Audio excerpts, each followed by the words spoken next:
and welcome to Black, White, and Red All Over. I'm Victor Dandridge. I'm Ryan Seymore, Esquire the Third. Yeah, and we've got some good books for you this here week. Yes, we do. Yes. How you doing, man? You good? Yeah, pretty good. We got like one recommendation, one suggestion.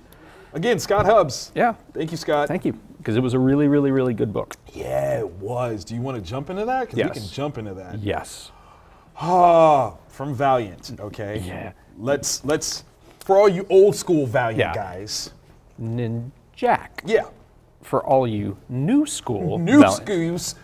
Ninja K. That is one of the coolest things I've ever seen in my life. Yeah. It's as revolutionary as when Grant Morrison redefined Weapon X as Weapon 10. Yeah. It was one of those things where, like, when you said it, you're like, oh my God. It makes sense. Yes. Not just X-Men affiliated, but actually numerical build-up. Okay. Yeah. So yeah, Ninja K. Yes. The mixture of like British secret agent-y stuff. Yes. There was like this weird hip vibe. Yes. From like the old James Bond. It's super James Bond, but ninjas. Okay. Yeah. Like ninjas. You're not understanding what I'm telling you. This was fun. Yes. Okay. So first and foremost, what do you have to know going in to this series? Nothing. Absolutely nothing. Like this is a perfect jump on point. Yeah. Like Valiant's starter series that they're doing right now is so perfect. Yeah, you can just begin. Right. And that is exactly what is needed for accessibility. It's the things that I've been judging them on for the longest time because I always felt like their books were way too insular. Yeah. You didn't know how to jump in. You had to read everything. This right here is just like, here's a thing. Here's a thing. Read this thing, like this thing. MI6 Ninja. That's it. What we get in this, and is it spoilers if they've been showing a preview of this in multiple books? I would say that part should be good to talk about. So we get the history Yes. of the ninja program. Yeah. Which, that was cool. Yeah, because it goes all the way back to the beginning of it. Right. And all the different steps along the way. It made sense. Absolute And then perfect the sense. flamethrower. Oh, I mean, when you integrate technology into ninja-ing, you're brutal. Yeah. Okay, you are brutal. We've had the ninja program since what, World War I? Yeah, 20s and 30s. Yeah, World War I.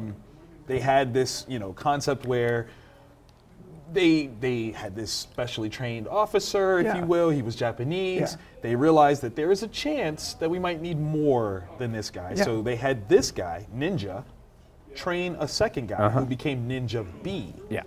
It's not complicated. It's not complicated. Super straightforward. And in its simplicity, it's amazing. Yeah. Ninja B was English. Yes. And there came a point when historically, that's the part that gets good. Historically, the Japanese and the British stopped working together. They had a falling out. They had a little issue. I mean, maybe another, cousin to the Brits, if you will, somebody who's a neighbor, in the same neighborhood, if you would, had convinced them that perhaps their political goals and the Japanese political goals could be a little bit more similar, a little bit better. Yeah, not 100% fiction. No. They were supposed to last for like 1,000 years. Yep. Give or take. Right. The awesomeness of them being at Little Boy. Yeah. Like, how do you beat two ninjas that are of this scale? You don't. Right. You don't. You just die. That's the best guess. That's your hope. Yeah. Please just die. Yeah. But they set up so many cool things with this. Yeah.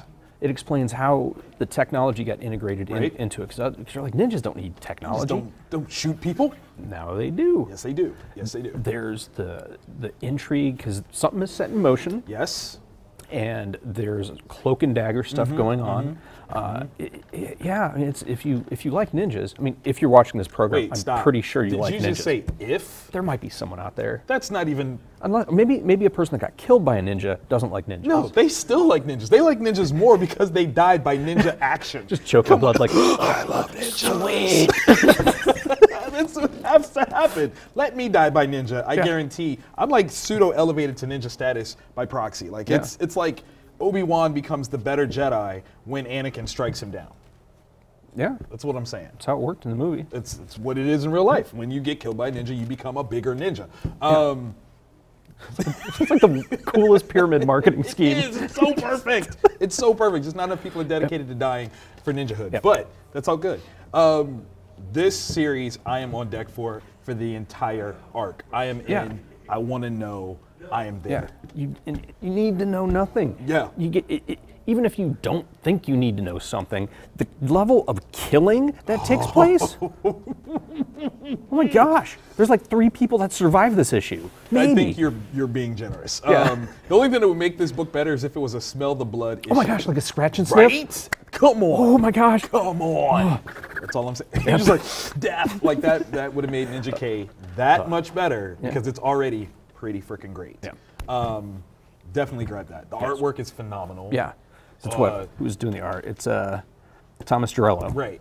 Writing wise, Chris Gage. Thank you. Yeah. Yes. Obviously, people that are well known in the game, handling business, and it's good. Yes. Good. Yes. If I don't see some cosplay as Ninja K, at some point it's got to happen, right? Some people have failed. That's all I'm saying. I want to say that there's a superpower beatdown that's coming out that stars Jason David Frank as I've Ninja heard K. that. That could be pretty awesome. I might have to ask him about that this weekend because I'm moderating for him this weekend. But that's just something, we'll just throw that out. We'll just talk about that later. Okay, so what else do we have? Let's see. Did we go all the same this week? Almost. Okay. Evolution was different. You Wait, did we Rasputin. only go different in the honorable mentions? I think so. Defenders. Yeah. Brilliant Trash. Yeah. Ninja K. Yeah. Batman Who Laughs. Yeah. Yeah. Okay. Yeah. All right. Well, then where do you want to go next? Ooh, it's twinsies. That's a toughie because Defenders was really, really fun. Defenders was fun.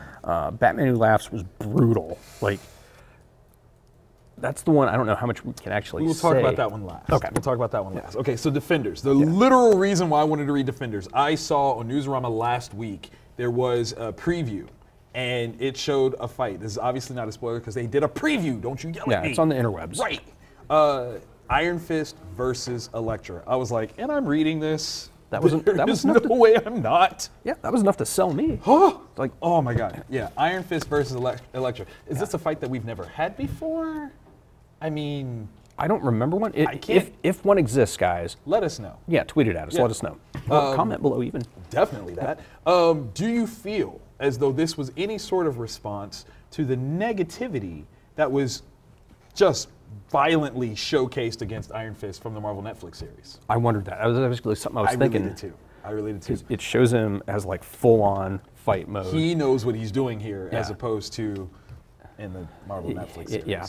And a lot more personality from Danny Rand in this as opposed so good. Right? Like, I enjoyed that dude. We didn't even get to see him like talk a whole lot. Yeah. But wow. Yeah. This is a really, really good Iron Fist. Right. And considering that Brian Michael Bendis wrote this and he's a master of talkie-talkie. Yes. For them not to be talking, I mean, that's some business. Yeah. That is some business.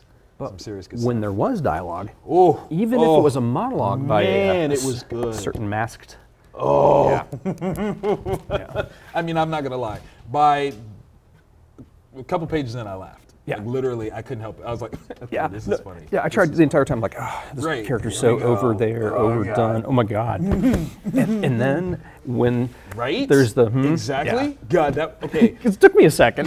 You're like, is that it? Oh, because it is. That's that, but then now I get it. It's funny. It's absolutely funny. I hope that if this is Brian's like one of his last swan song, kind of. Yeah, like he sings on this one. He's got to because this is good stuff. Yeah. I was a little nervous when obviously they did the whole Defenders, casting here because I'm like, oh, obviously they're banking off of the show. Yeah. And the show had its good points and it had its bad points. Yeah. Good point.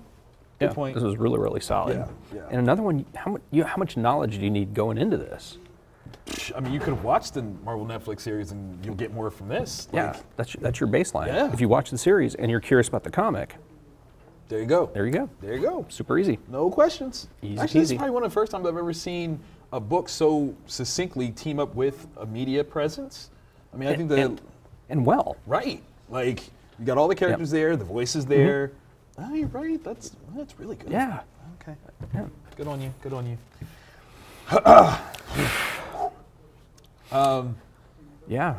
Tinian the Fourth, Riley Rusmo. Wow.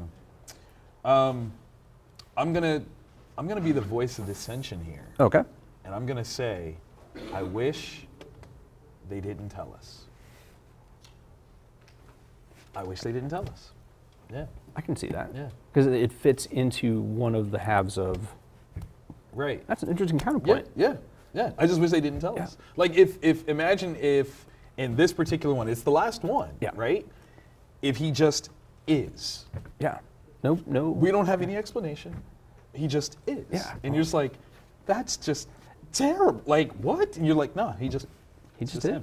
Don't know how he got here. Don't know anything about him. That's kind of interesting. Can you imagine how dark that would be? And this is already. And this is super dark. Yeah. This is so. This is almost one of those things where it's like, you almost want to pull James aside and go, you want to talk about it? Like, I can give you a hug, man. Right. Like, we can get together. We can burn candles. Yeah. Because there was the scene where nope. Yeah? It's not. Yeah. And then the other scene. Oh, that's not okay. Yeah. That's not okay. Yeah. Man. Because then he gave him that. And the family's like, right? Come on, right? Man. What are you doing? There are places that one should not go in a book that could be read by children. That's all I'm saying. Yeah. Tinian kicks in that door. Oh my God! Is there a warning on this? No. No. It's rated T+.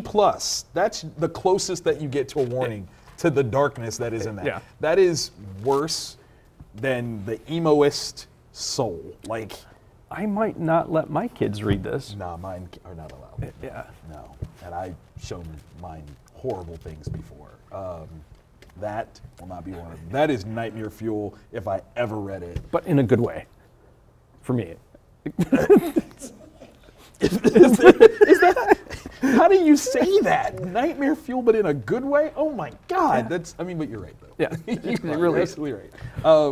I mean, like I said, I took it and tried to go to a darker place. I'm like, just don't even tell us. Yeah, because that'd be the only thing that would make it better. Right, like that's it. Because, dude, that's brutal. Yeah, that is so just. James, I swear, next show I see you at, I'm hugging you, dude, and I'm not letting you go until you tell me the secret of eugenic. Because I want to know some insider stuff about that. I think that's fair. I think that's fair. That's very fair. I mean, obviously, the guy who writes eugenic can write that. That makes sense. Yeah. If you like, it's like two great tastes are horrible, horrible things that will leave lasting impressions in your mind. Yeah. Oh, God. I need an honorable mention. Yeah, honorable mention time. Honorable mentions. So, now that we've got the heebie-jeebies a little bit clear, where do you want to talk? Brilliant trash? Yeah. Yeah, why not? So Aftershock, we love Aftershock. I personally have love for Tim Seeley. He's kind of an awesome guy. This artist though, Priscilla Petratus, maybe? She's from Brazil. Yeah, I'm not familiar with her work. Very talented though. But incredibly very talented. Okay, so Brilliant Trash. This one was a complex one. I feel like it moved a lot. Yes. I'm not sure I'm following everything. Yes. I feel like it involves superpowers, right? Which is not typically something that Aftershock does. Yeah. So obviously it's not going to be straightforward in its presentation, right? So it's got that. Right. There seems to be a hidden story that we're not aware of yet. Right. The person who I was kind of rooting for midway through, right. Now at the end I'm like, who is the protagonist here? Yeah. I don't even know. Yeah. I agree. I totally agree. Because when, like, obviously the first presentation of that person, you're like, okay, cool. Isn't that weird? Like, we have no reason to, like, sigh, but you totally do. Yeah. Yeah, well, because the things he was asking and to who he was asking, I'm like, okay. Seems like these are good guy interrogational questions. Yeah. I'm a good guy. Yeah. I'm asking these questions because you seem a little shady and shifty. But looks can be deceiving. Yeah, very deceiving. I'm definitely interested in reading it, at the very least, 2 more issues of this. Yeah. Because I want to see if this is, if it's something I can pick up on. Because there was just a lot of things. I mean, you're talking how many different locale changes, different characters from a first issue? That's a lot. Yeah. That's a lot. Yeah, so I'm now doing the math in my head. Right? Yeah. It's a lot of moving pieces. It's a lot of moving pieces. So, I mean, to even start off the way that they did is something very big and high concept. So, and realistically, I don't know if I could pitch you the high concept right now.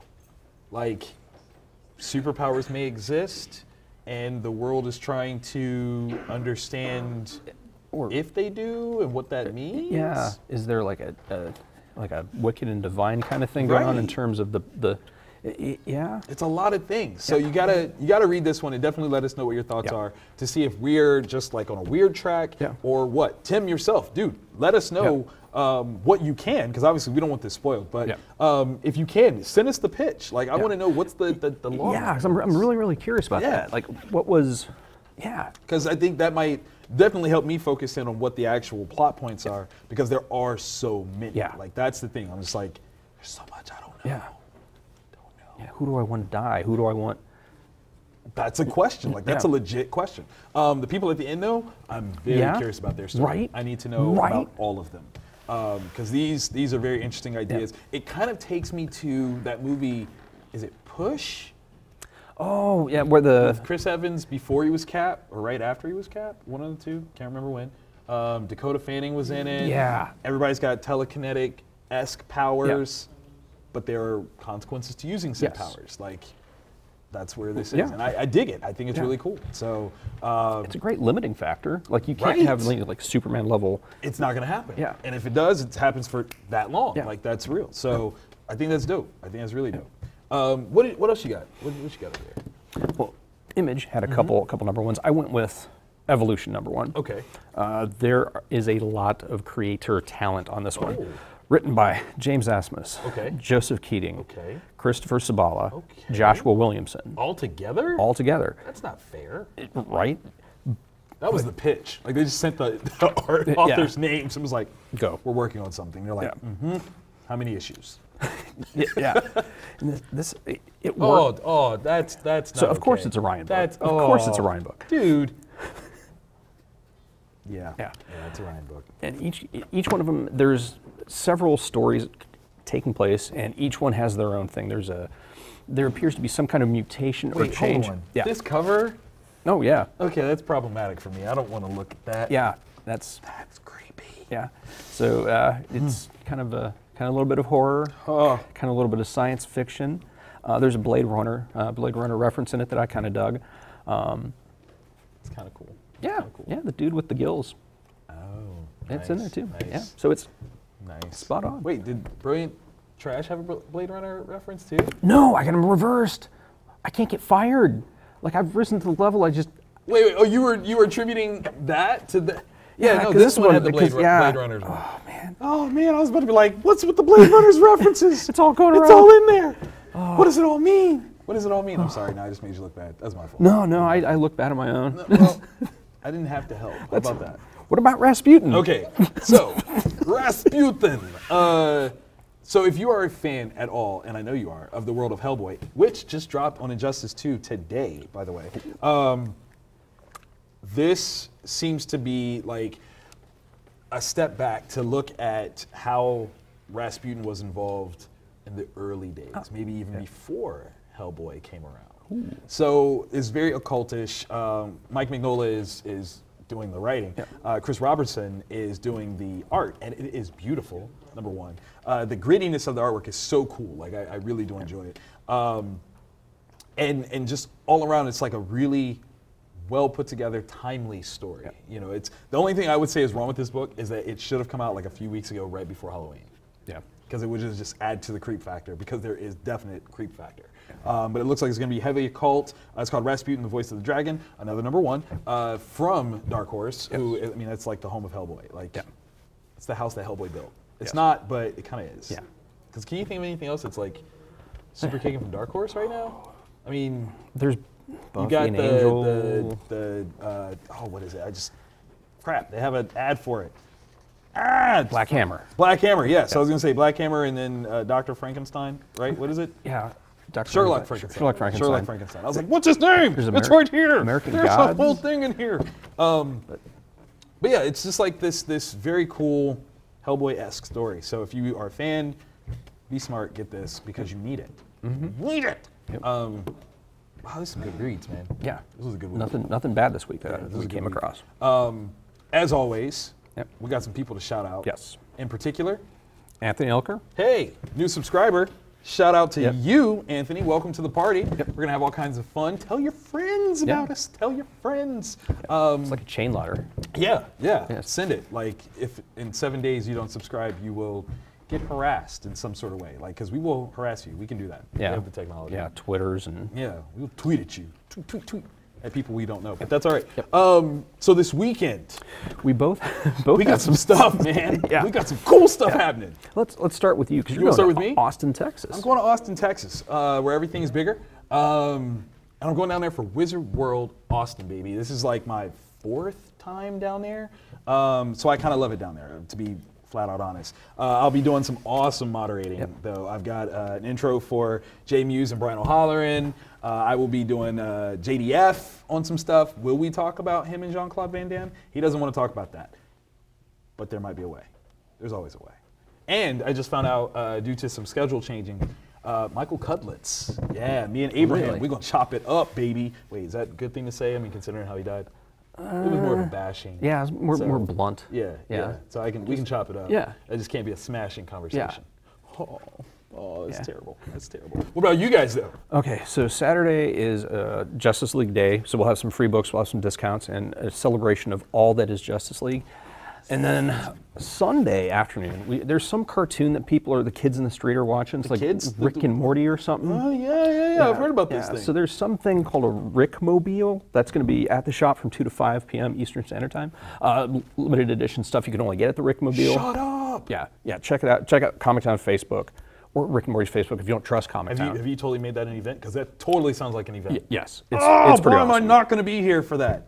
2 to 5, huh? Yeah. See, you were one of the people that we thought about as soon as we found out, but we couldn't. See? You know what? Wizard, obviously I love you because I'm not canceling to do this.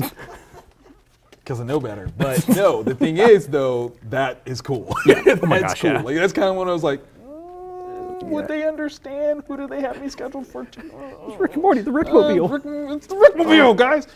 Actually, I think there'd be some people at Wizard that'd be like, so you came here instead of the Rickmobile? Why didn't you go to the Rickmobile? Why did you do that? Do you not like stuff? This is just the last show of the year. There are other shows, Vic. When's the next time you're getting the Rickmobile? Actually, when is the next time you're going to get the Rickmobile? I don't know. I think it's once it's done. Unless they go God, they're doing tour. a tour. Success, you bitter woman, you. I also got to give a shout out to Ice Cream Bow Ties. This is a young man's business that I first heard about when I was at Wizard World Minneapolis earlier this year, and I just got these in. I'm so excited. This is one of 2 that I've gotten, and I definitely had to rock it on this show because how cool is that to really encourage the next generation of entrepreneurs and creative people? So check out Ice Cream Bow Ties because they are phenomenal. Yeah. Dope. That's right. That's right. Jeez.